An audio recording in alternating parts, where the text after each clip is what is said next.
Hello everyone, welcome है आप सभी का मैं यूट्यूब चैनल एम के सनराइज क्लासेस में। आज आप सभी जीके का एक बहुत ही बेहतरीन टॉपिक जो जियोग्राफी भूगोल से लिया गया है, ये आने वाले कंपटीशन में आपके लिए बहुत हेल्प करेगा। तो इस वीडियो को लास्ट तक बने रहिएगा। आज का टॉपिक है कर्क रेखा यानी टॉपिक ऑफ कैंसर। आप जानते हैं कि हमारे पृथ्वी के चारों तरफ कई काल्पनिक रेखाएँ खींची गई हैं। इसे कर्क रेखा, मकर रेखा, विषुवत रेखा, अक्षांश रेखा आदि के नाम से जानते हैं। ये सभी जो हैं काल्पनिक रेखाएं हैं, इमेजिनरी लाइन है। जो प्राचीन समय में समय का ज्ञान नहीं था, तो और भी स्थिति का अंदाज़ा लगाने के लिए, पता लगाने के लिए लोग इन चीज़ों को अनुमान से करते थे। अपनी परछाई देखकर या सूर्य देखकर समय का अंदाज़ा लगाते थे। तो उसी समय से ये कर्क रेखाएं, ये सभी काल्पनिक रेखाएं हैं। आइए जानते हैं कर्क रेखा यानी टॉपिक ऑफ कैंसर के बारे में। ये क्या रहस्यमय है अपने भारत देश से, तो इसको जान लेते हैं। कर्क रेखा हमारे भारत देश के 8 राज्यों से होकर गुजरती है।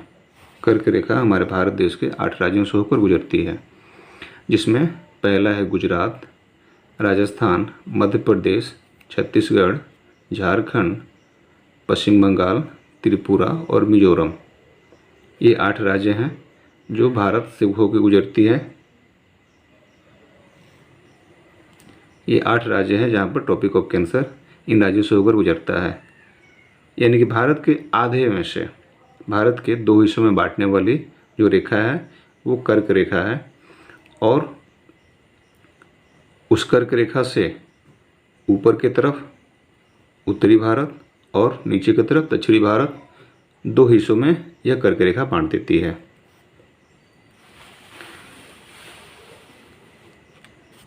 आप इस फिगर के माध्यम से भी कर्क रेखा को समझ सकते हैं।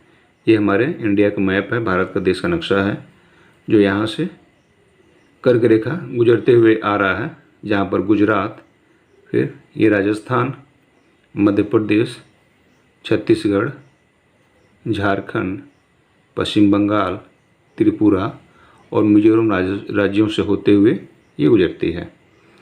कर्क रेखा और मकर रेखा, इन्हीं दोनों लाइनों के बीच, दोनों रेखाओं के बीच सूर्य हमेशा लंबवत चमकता है। बाकी इससे ऊपर और इससे नीचे हमेशा सूर्य की किरणें तिरछी पड़ती हैं। इमेजिन करिए कि ये ग्लोब है। इमेजिन करिए कि ये ग्लोब है और ये यहाँ से इसको आधे में से एक लाइन गुजरती है जिसको भूमध्य रेखा कहते हैं। ये 0 डिग्री अक्षांश रेखा भी कहा जाता है। यहाँ से ऊपर की तरफ, उत्तर की तरफ एक रेखा है जो 23.5 डिग्री उत्तर की तरफ है, जिसको हम कर्क रेखा कहते हैं। ये उत्तरी गोलार्ध में है। ये उत्तरी गोलार्ध में है। ये 23.5 डिग्री उत्तर की तरफ और 23.5 डिग्री नीचे, 23.5 डिग्री नीचे दक्षिण की तरफ, ये दक्षिणी गोलार्ध कहा जाता है, जिसे मकर रेखा कहते हैं। 23.5 डिग्री नीचे भूमध्य रेखा के 23.5 डिग्री दक्षिण की तरफ मकर रेखा और 23.5 डिग्री उत्तर की तरफ उत्तरी गोलार्ध में ये कर्क रेखा।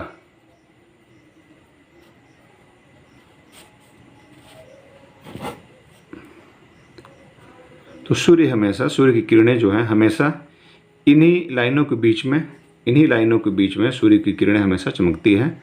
बाकी इन क्षेत्रों में हमेशा सूर्य की किरणें तिरछी पड़ती हैं। और यहाँ का हमेशा तापमान जो है ये उष्णकटिबंधीय तापमान होता है। आइए और जान लेते हैं टॉपिक ऑफ कैंसर के बारे में।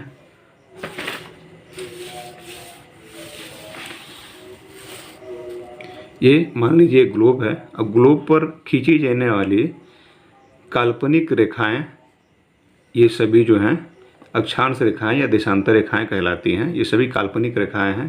कल्पना करने के लिए समय का या स्थिति का अंदाज़ा लगाने के लिए। तो ये भूमध्य रेखा पृथ्वी के बीचों बीच से गुजरने वाली 0 डिग्री को भूमध्य रेखा कहा गया है। इसके उत्तर की तरफ 23.5 डिग्री उत्तरी अक्षांश को कर्क रेखा और भूमध्य रेखा से नीचे की तरफ दक्षिण की तरफ 23.5 डिग्री दक्षिणी अक्षांश को मकर रेखा कहा गया है। तो सूर्य हमेशा इन्हीं 2 रेखाओं के बीच में चमकता है। सूर्य किरणें हमेशा यहाँ लंबवत पड़ती है। यह क्षेत्र हमेशा उष्णकटिबंधीय क्षेत्र होता है। आइए जान लेते हैं कुछ और भी रोमांचक चीज़ें अपने कर्क रेखा से जुड़ा हुआ। कर्क रेखा जो है हमारे भारत के 8 राज्यों से गुजरने के साथ साथ पूरी दुनिया में देखा जाए तो यह 16 देशों से होकर गुजरता है, जिसमें 3 महाद्वीप और 6 समंदर आते हैं। 3 महाद्वीपों में उत्तरी अमेरिका, अफ्रीका और एशिया महाद्वीप आते हैं। पूरी दुनिया की बात की जाए तो कर्क रेखा जो है 36,788 किलोमीटर की दूरी में फैला हुआ है। कर्क रेखा पर 21 जून को सबसे बड़ा दिन होता है और यहाँ पर सूर्य सीधा चमकता है। और यहाँ पर दिन का जो समय होता है सूरज का चमकने का वो 13.5 घंटा का लगभग होता है। 13.5 घंटे सूर्य चमकता है। तो इस तरीके से ये कर्क रेखा है टॉपिक ऑफ कैंसर के बारे में। इस प्रकार टॉपिक ऑफ कैंसर के बारे में यानी कर्क रेखा के बारे में हमारी तरफ से आपको जानकारी थी। कई बार कंपटीशन में पूछा जाता है कि भारत के किन राज्यों से कर्क रेखा होकर गुजरती है, या 4 ऑप्शन में से एक ऑप्शन दे देगा कि इसमें से किस राज्य से होकर कर्क रेखा गुजरती है। तो आपको इन 8 राज्यों का नाम याद रखना पड़ेगा और मैप के अनुसार भी आपको समझना पड़ेगा। ओके, आप सभी को हमारे वीडियो पर लास्ट तक बने रहने के लिए बहुत बहुत धन्यवाद और मिलते हैं एक नए टॉपिक के साथ नए वीडियो में। तब तक के लिए जय हिंद।